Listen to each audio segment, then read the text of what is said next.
ധൈര്യമായി പറ. നമ്മുടെ ഇസ്ലാം എന്ന് പറഞ്ഞാൽ അങ്ങനെയല്ലേ? വല്ലേ നിലത്തിൽ നിന്നും എന്നെ വിളിപ്പോർക്ക് വായ്കൂടാതിത്തിരം ചെയ്യും ഞാൻ എന്നോർ മുഹീദ്ദീൻ ശൈഖ് പറഞ്ഞതാ.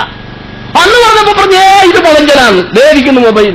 വല്ല നിലത്തിൽ നിന്ന് 00968 അടിച്ചാൽ, എന്നിട്ട് ഒമാനിലേക്ക് അടിച്ചാൽ എന്റെ ഫാമിലി എവിടെ ഉണ്ടെങ്കിൽ ഹലോ ഹലോ കേട്ടോ.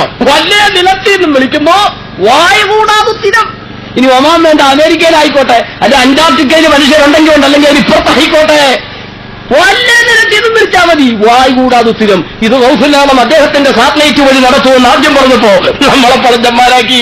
ഇപ്പോൾ ശാസ്ത്രീയമായ സാറ്റലൈറ്റ് മുഖേന അതൊക്കെ നടത്തിക്കൊണ്ടിരിക്കുന്നു. അതാണ് ഇസ്ലാം. അതാണോ ഇസ്ലാം? മരിച്ച വീട്ടിൽ പോയി നമ്മളിങ്ങനെ എന്തെങ്കിലുമൊക്കെ ചെയ്യാറുണ്ടല്ലോ. അൽ ഫാത്തിഹ. മരിച്ച ആളുകളുടെ റൂഹിനിലേക്ക് അല്ലാഹ് നീ എത്തിക്കണേ. എത്തിക്കുവോ? എന്താ എത്തിക്കാത്തത്? അതൊക്കെ എത്തിക്കും. ഈ സാധനം തന്നെ തെളിവാതിന്. റീചാർജ് കാർഡ് ഒരു 100 രൂപ വാങ്ങിച്ചേ. Recharge card idea.